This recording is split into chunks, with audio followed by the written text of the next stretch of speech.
This Pitch Breakfast video is brought to you by Spangler and Agins, attorneys for Charlotte's startup community. So good morning, everyone. My name is AJ Silverman. I am a co-founder and CEO at Mooch. We are a Silicon Valley-based mobile application for women to rent, buy, and sell clothes within their community, and it's a peer-to-peer platform. So our purpose is to make women's lives easier by not having to go out and purchase a lot of clothing for one-time event items. So the problem with that is, a lot of women go out, buy really expensive dresses, things like that, and they sit in your closet. You wear them once, and they just sit there. Selling them is difficult because you get emotionally attached to things like, what if I want to wear something again a year from now? So we decided to come up with a way to kind of create a passive income stream from those assets that are sitting in your closet. So we want a way for you to rent out items to people in your community, people that you already know through your social network, and kind of take advantage of that. And then based on user feedback, we added in a buy and sell feature as well. So the sharing economy is huge right now. So this is why we've kind of entered into this space. And so our competitors in this space, we have Poshmark is our biggest competitor. They're the only peer-to-peer service right now for buying and selling clothing. And then Rent the Runway is our other competitor. They're the big rental competitor. So what we do at Mooch is we're trying to bridge that gap and do peer-to-peer rentals, as well as buying and selling, because that is currently a big market. And so there are other companies that do general buy and sell as well as rental exchanges, such as Letgo and Vinted and Mercari. So no investor deck is complete without a bar graph that goes up and to the right. So we launched our app 3 months ago. We have 200 users in 20 cities and 5 countries. Our app is completely free right now, and we're looking to expand, kind of build our company and build out our technology platform. So our target is to get 10,000 users by the end of 2017. And so the way we're going about marketing this app is mostly through college campuses. We just determined that college-age women are the most appropriate target market for us and the easiest to break into because they're all collectively co-located. Our app is location and social network based. It tells you how many mutual friends you have with someone before you rent your clothes out to them. And so college campuses are a great place to do that.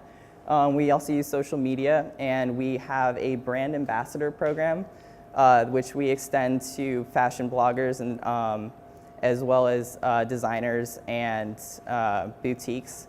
And so the idea with that is that we promote them on our social media, and then they in turn go and promote us and list items on our platform. We're actually doing a partnership right now at UCLA with a sorority. They're doing a philanthropy using our platform, and we're hosting all of the clothes that they're going to donate, and then they're going out on campus and promoting us, and so they'll get all of the proceeds from that philanthropy. So the way Mooch works is you log in with Facebook, you browse and borrow through items in your area. It's all location based. You can see how many mutual friends you have with people that you're looking to rent or buy and sell clothes from. And then you either buy them from them or you rent them and then return it. We're currently working on introducing an exchange feature as well as in-app payments so that we can have all of the payments and everything done through the app. And the app will track who's financially responsible for the item at any given point in time. So our business model, we make a 20% commission on all sales and all rentals that go through our app, which we determined it is kind of high, but for rentals, it's really not that high because you wouldn't be making any money off of those items that are sitting in your closet without our app to begin with. So our competitive advantage is we are a peer-to-peer market, so we're never actually going to touch any clothing. We are creating a passive income stream from assets that you're not currently using, that just sit there and that you are maybe emotionally attached to and don't want to necessarily sell. And so our brand is also what we're really trying to build up right now. Mooch is a great name. We're going to eventually hope to extend it out into other markets besides just clothing.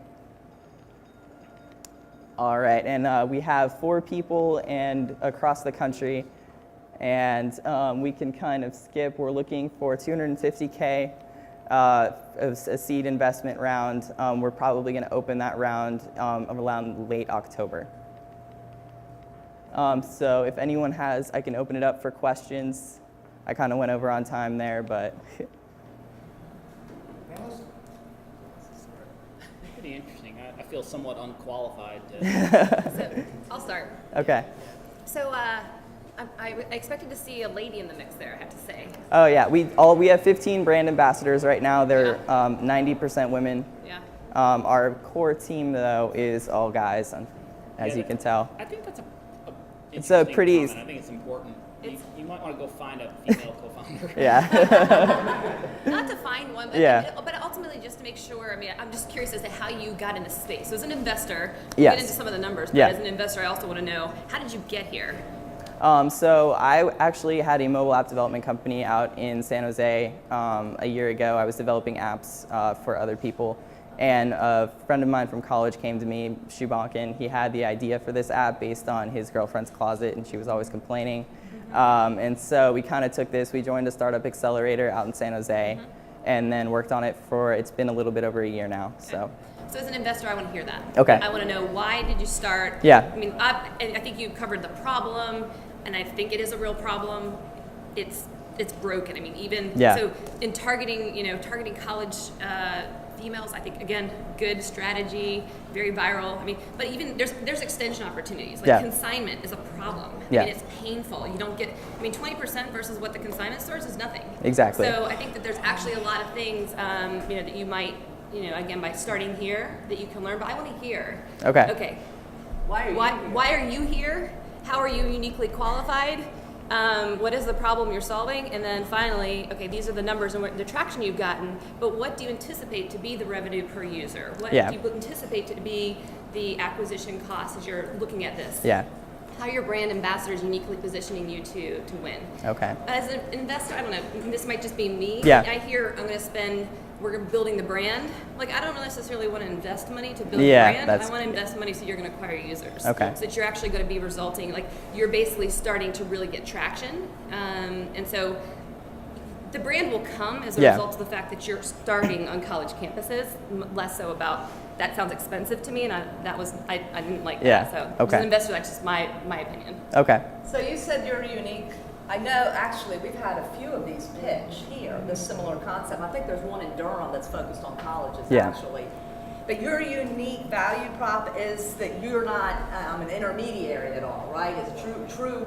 It is true peer-to-peer, correct. So how do you control that? Is it just So we goes actually along? have a process within our app that users actually agree within the app who is financially responsible for an item at any given time, and it's completely secured by a credit card.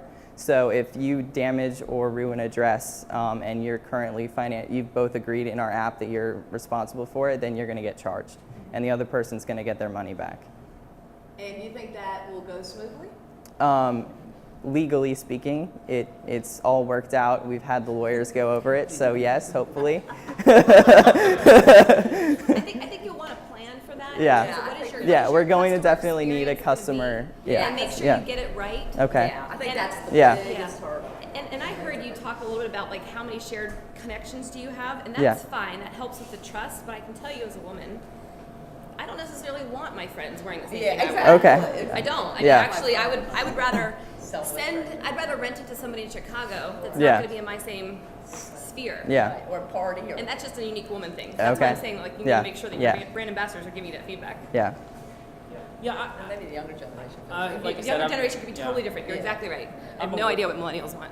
a little fish out of water here. Here's, I guess, the only useful thing I have in this. I'm very unfamiliar with this market. I think a couple things. One, I've built lots of mobile apps. You have too. Yeah. 250 grand is not a lot to build. So maybe you're Well, there we've already developed the app. It's Okay, available on so the you're- App Store. Okay, so you're Yeah. good there because that takes a lot of effort, Yeah. and a lot more than people think. So this Yeah. is marketing and customer acquisition Correct. and brand dollars. So I agree with you. Show customer acquisition metrics and some of Okay. that kind of stuff in terms of use of proceeds. I would be a little careful with the problem statement. I've seen, and I have some losses in some investments to prove, that there is a difference between a problem statement or a problem and an opportunity. And if you're talking about a consumer and a nominal amount of passive income, that is an opportunity, not a problem. I don't believe that anybody is sitting with problems in their closets. They're sitting with opportunities in their closets. And there's costs associated with acquiring that customer and having them engaged enough to be a repeat user. I think you can overcome that with good tech. But further, I would say that, when you're dealing with an opportunity, this has to be completely frictionless. And I'm still imagining my wife taking the 5 minutes out of her day to pack something up, to ship it to somebody for, I don't know, you guys gotta tell me, are we talking $20? Are we talking about $100? What are you gonna rent this thing for? Like, if it's truly passive income, man, this thing has gotta be completely frictionless. Yeah. And what that makes me think is that I think it's an interesting opportunity, I think it's an interesting play, but I also feel like it could be turned on its head. And why isn't this, could you point this or a portion of this business B2B? If you've got an incredible mobile platform, why not go after inventory by becoming the retail front end of all the women's dress consignment stores, or something where there's volume and there's facility and logistics to handle the movement of product, and just to take some of the friction out of it from the end user standpoint, if it's truly passive income. So. Yeah, and that is something we are considering down the road. But for right now, we were on a kind of a shoestring budget with our tech and everything, so this was the best way to kind of break into the market there. Do you know what Poshmark is making? Do you have any idea of their revenue? So I know the total market is around 25. It's 400 and something. I think I had a slide about it back here. Maybe not. It didn't quite make it into this deck, but it's about $450 million is the total market for between Poshmark and Rent the Runway. 450 million? Yeah. Meaning they're producing revenue between those two companies? Correct. I mean, I know. Have you modeled out what a customer can make off of their wardrobe in college? So generally speaking, we determine that rentals, as people are listing them right now, rentals usually are between $25 and $50. So they would make between $20 and $40 off of those rentals. And so sales, and then if they go with sales, then it depends on the item that they're selling. I think that, again, as you're scaling and as you're looking to, you're going to have brand ambassadors. Correct. I actually like the sorority and gold, charity and all that stuff. I think Yeah. that's really, really smart. Yeah. So very creative.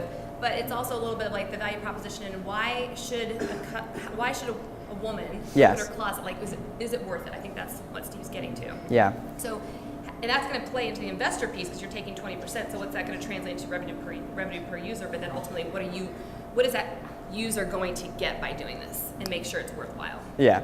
Okay. So we can definitely. We want wanna- one question. Yeah, we have some Johnson & Wales students here. So Yeah. Oh, good. Oh, good. do you guys want to chime in? Yeah, that'd be great. Got time for one question.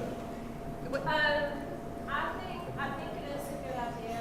And my thing is, when I look into my closet, I have no idea what I'm gonna wear, how I'm gonna pair like my outfit for the next day, and that's where I struggle with. Well, I have all these clothes, and if the app could be out there and have outfits already paired up for you, that's what I would love to have. Okay. So Ensembles maybe, Yeah. rather than items. That's Yeah. actually a very good way to get people to list what they have in their closet. Is basically if you upload it on the app, and then you can put together some outfits, and then from there you can say, well, okay, would you like to rent this? You can Yeah. make this much money. It's a little push. yeah. That's an incentive, a value. Yeah. Ultimately gets people to then frictionlessly put it on the site. Yeah. You're going to curate too, right? Then you get stylists or people that are going to curate from inventory and say, here's a whole ensemble. Exactly. And there's a ton of opportunity to kind of build the tech out and kind of make recommendations and things like that down the road. Yeah. All them do is Yeah. why they're so pop. Yeah. Yeah, Yeah. it's the ensemble. Is exactly I actually thought that you were going where you're saying, well, I don't know what I'm going to wear, so I don't know that I want to give up anything. Yeah. I want to have all my options. But if that's a different problem you can solve for. And then I think also as you're thinking through with the users, how quickly can they get it back? Yeah. Yeah, so I mean, yeah, users do get to choose how long they're renting things out for. Yeah, so. Interesting. And what if, I don't know, one of the customers accidentally trashes the outfit? What are you gonna do then? Exactly. So we do take credit cards ahead of time. So you're pre-authorized. Your card is pre-authorized before you make the rental transaction. So if you do ruin the dress, then you'll be charged for it, and the person gets their full refund back for the cost that you guys agreed upon. Great, thank you, AJ. All right.